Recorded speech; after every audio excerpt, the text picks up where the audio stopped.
Sommes-nous sûrs d'entendre ce que signifie le mot Dieu ou toute autre dénomination similaire? Attends! Ne pars pas! Tu ne sais pas ce que tu pourrais manquer. Ne cherchez plus.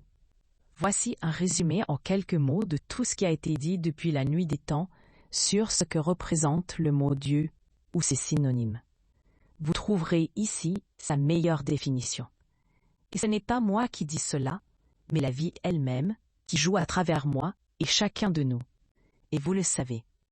Impossible de le démontrer, mais possible de le pressentir.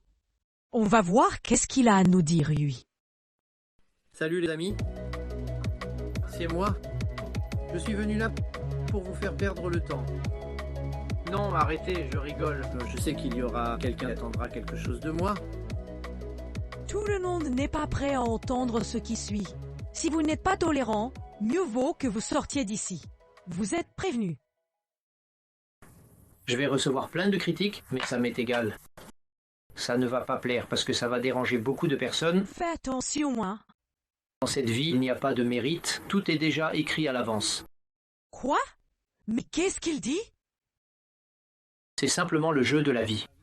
Il n'y a que la vie. Vous pouvez l'appeler Dieu comme vous voulez. On ne va pas discuter sur ça. La vie ou Dieu, ce que vous voulez. Elle joue avec elle-même. Il est idiot ou quoi?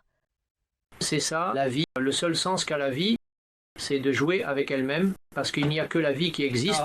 Non. Ce que je veux dire par là, c'est que c'est la même essence dans chacun de nous, mais elle veut se voir sous différents angles. C'est pour ça qu'elle joue le rôle de moi, de vous, de lui, de l'autre, de l'arbre, de la forêt, tout ce que vous voyez.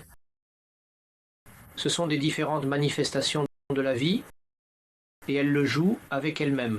Et l'homme est apparu parce que la vie a fait que l'homme apparaisse. Bon, ça suffit, non?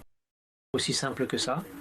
Qu'est-ce que c'est Dieu? Qu'est-ce que c'est la vie? C'est simplement la force ou l'intelligence qui fait que tout soit ce qui est.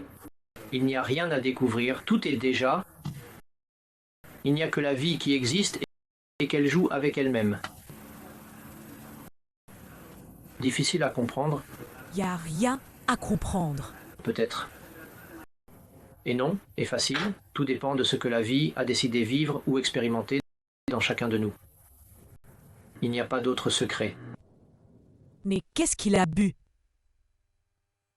C'est pas facile de parler de ce sujet. Beaucoup prendront pour un fou, mais non, c'est pas grave, je m'en fous. C'est la vie qui aura fait que vous preniez pour un fou. Ça m'est égal, puisque moi, j'existe pas, je suis né quelques années, comme vous, comme tout le monde, et on reviendra à notre source, à notre source, tout comme une vague. Une vague se forme, et après, elle revient à sa source. Nous, c'est pareil, on apparaît comme la vague, mais avec un temps différent. Et puis, quand notre fin est arrivée, on se dissout dans l'océan. On se dissout dans la vie.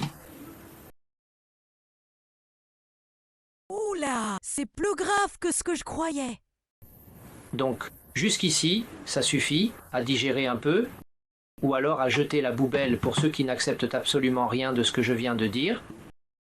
Tout à fait normal, c'est encore dans le jeu de la vie. Bonne journée à tous, à la prochaine. Non! À la prochaine, non! Je suis toi, autant que tu es moi. Qu'est-ce que tu dis? Pensez-y. Réfléchis. Utilisez la réflexion.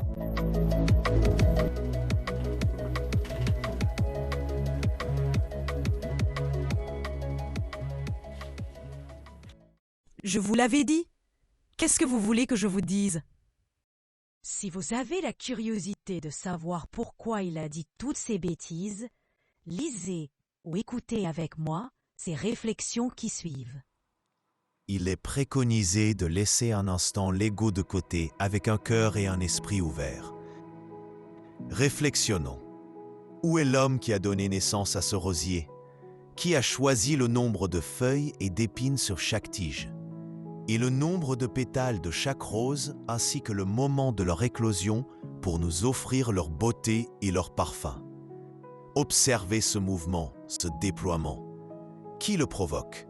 Vous voyez quelqu'un, vous? Certainement pas l'homme. Qu'est-ce qui fait que d'une graine puisse surgir un tel miracle?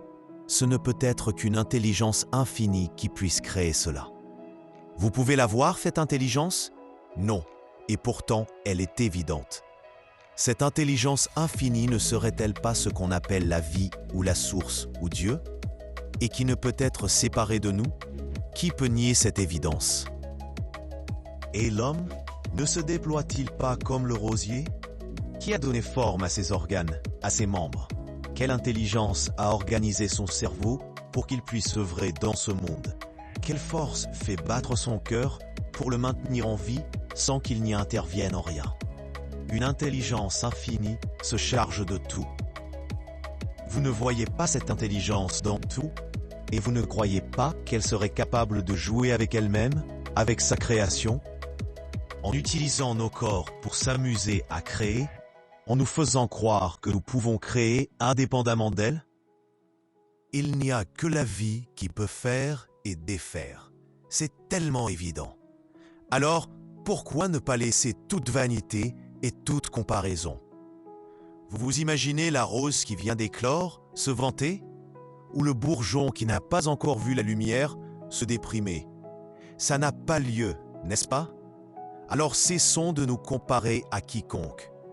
Ne voyez-vous pas qu'il n'existe que la vie jouant avec elle-même? Avec nous qui sommes sa création? Soyons conscients que nous sommes vécus par la vie et observons-la, observons en nous ces élans, ceux qui nous poussent à agir comme ceux qui nous détiennent. Prenons conscience que la vie s'exprime à travers nous de manière unique dans chacun de nous. L'homme doit être dans l'expectative, pleinement conscient que tout est guidé par l'intelligence infinie.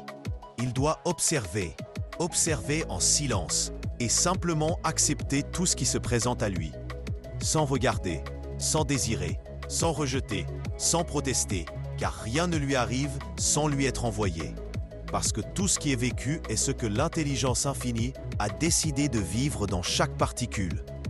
Pouvons-nous cesser tout conflit interne et externe et retrouver la paix intérieure et extérieure? Évidemment que ça ne dépend pas de nous, de notre ego, de notre personnalité, mais de l'élan que nous ait insufflé la vie. C'est dur de reconnaître que nous ne pouvons rien faire.